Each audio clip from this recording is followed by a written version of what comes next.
Everybody, welcome back to another video on overcoming retroactive jealousy in relationships. My name is Matt, and in today's video we're going to be talking about 4 different signs that jealousy is about to ruin your relationship. So the best way to not have jealousy affect your relationship is to stop it before it creeps in. Stop it before it takes over. So it's important to kind of see the signs along the way and take action to stop it before it grabs hold of your relationship.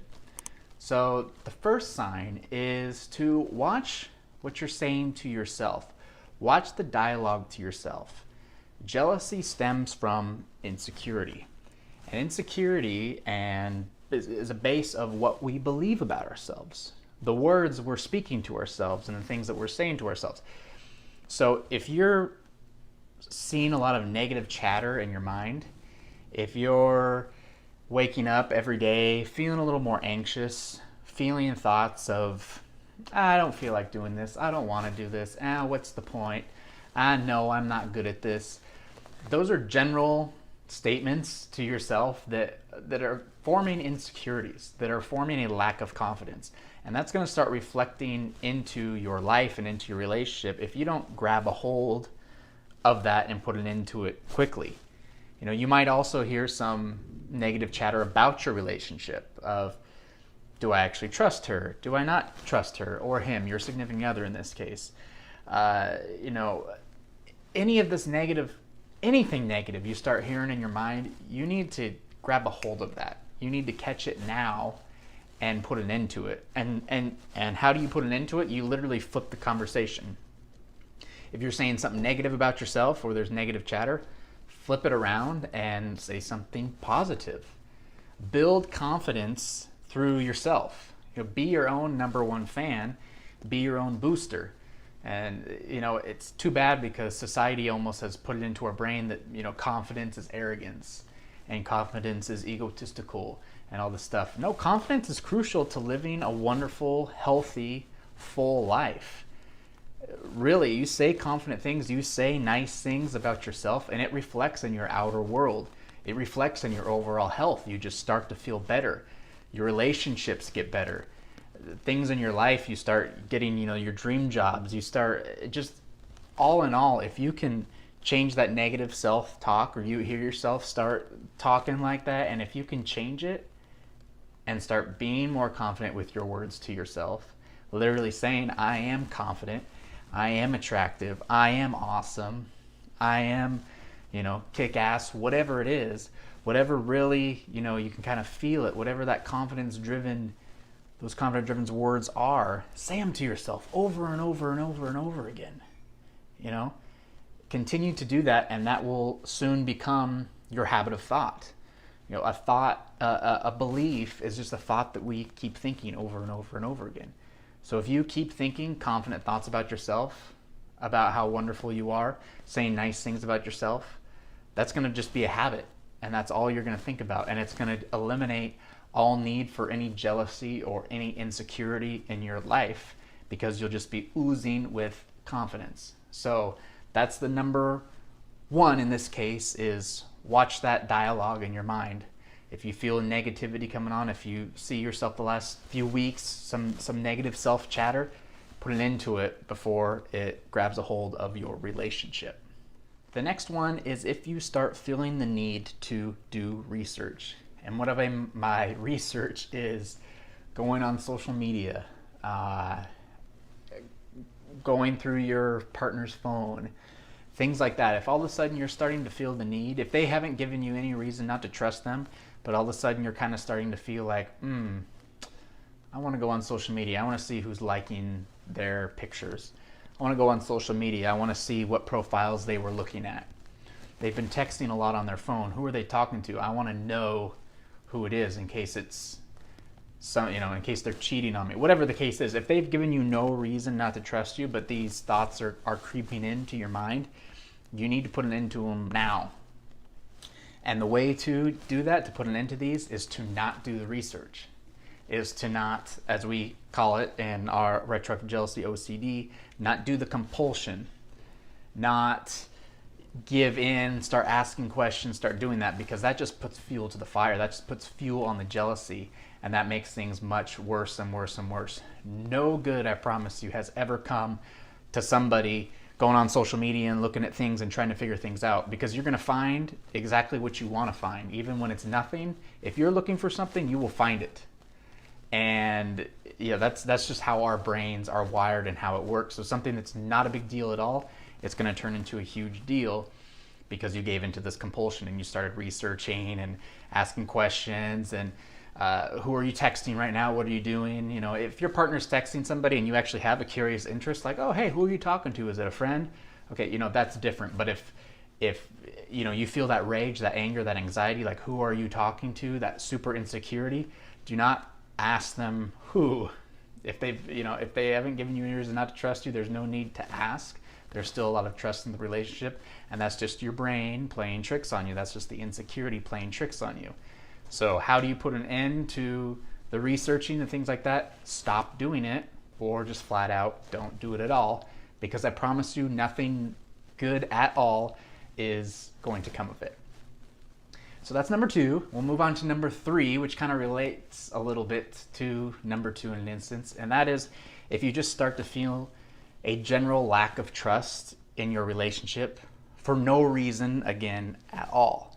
If they have not given you any reason not to trust you, but all of a sudden you start feeling just kind of a lack of trust, just kind of a lack of jealousy in general, maybe they're going out with a friend and you think, no, what if they do something? What if someone hits on you? What if da da da da da da? And these chatters start going into your head and you can't get them out. You need to, put an end to them before they grab, again, a hold of your relationship. So how do you put an end to this chatter? Is to put your full trust in your relationship. And I think more people need to do this. More people need to do this self-reflection and really sit down and understand this, that if you really trust your partner 100%, like right now, ask yourself, do I trust my partner? And if the answer is yes, then you need to be 100% fully committed to that yes. And you need to, no matter what, all the time, trust your partner. You need to go all in on that yes. And so anytime you get a jealous thought or some negative chatter, use that trust as the anchor. The jealous thought will keep trying to tell you different things, but say, you know what? Nope, I trust them 100%. I made this commitment. I'm all in on this. I trust them 100%. Again, if you can make that commitment right now, if your partner has never given you any reason not to trust you, but yet you're feeling that there's a trust issue for whatever reason coming up, make that statement, proclaim it now, that no matter what, I'm going to trust my partner 100%. I'm all in on this. No matter what happens, no matter what my jealous thoughts might tell me, I trust them. And that's really big and that's really key. And I think if more people were to do that at the start of a relationship, it would really save a lot of relationships. So take the time to do that. It's very, very important.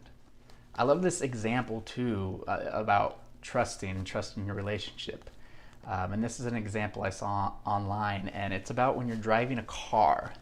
And when you're driving a car and you're, buzzing down a freeway, whatever, 60, 70 miles an hour, and if it's like a 2-lane road and you're going 60 miles an hour one way and other cars are going 60 miles an hour towards you, and all there is just, whatever, a foot or a few feet of space in between you, going this way, going that way, you're putting full 100% trust in random people that are driving their cars towards you, right? You're trusting that not one person is going to swerve and drive right into you. It's not like every time you're driving a car, you're constantly worried about it, No, you're actually putting 100% trust in a person you don't even know to do what they're supposed to do, to just keep driving their car in their lane. You're in your lane, they're in their lane. It's a trust thing. So if you're willing to trust a complete stranger with your life every single day, then you need to be able to trust your partner that you actually know well, that you spend all your time with. You know what I mean? Does that make sense? So again, if you're getting those negative chatters in your mind, those jealous thoughts for no reason, this lack of trust, this insecurity factor, remind yourself that on a daily basis, you're trusting random people with your life Why is it so hard for you to trust someone that you actually love, that you actually know, to not hurt you, to not commit something against you?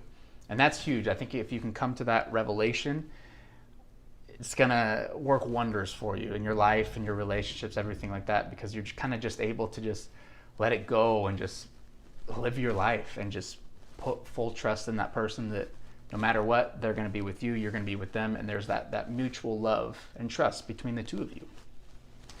And number 4, the fourth sign that jealousy might be kind of creeping into your relationship, is if you're feeling the need to really hold on to your relationship. If you're feeling the need to avoid certain things, not do this, not do that, hold your partner close because you're worried if they go do that, they might have more fun.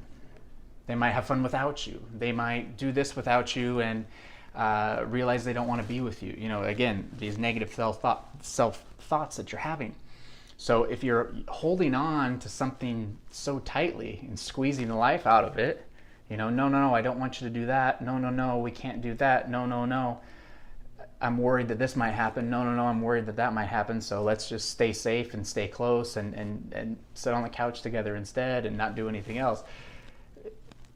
It's a means for disaster. It really is.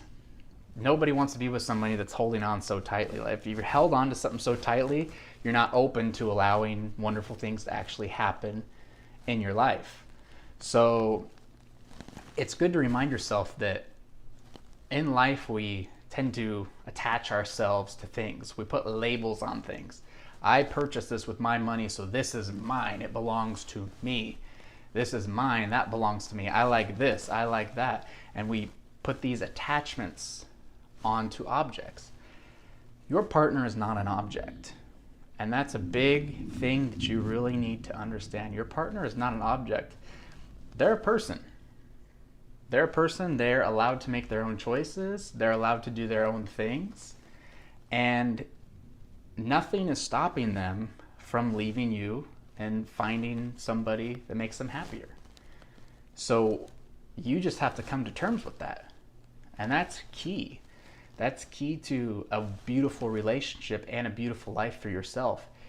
If you can be in love, be happy with your partner, but at the same time, be okay if for some reason they decided they'd be happier with somebody else and they were to leave, that is the ultimate relationship right there. That's the ultimate life to live, because there's no attachment. There's love there, there's trust there, but there's no attachment. And you're committed in the fact that you love them so much that their happiness is more important than anything else. If you truly love someone, truly happy with someone, wouldn't you want them to be happy among anything else? So if that meant they were happy with another person, wouldn't you really be okay with that?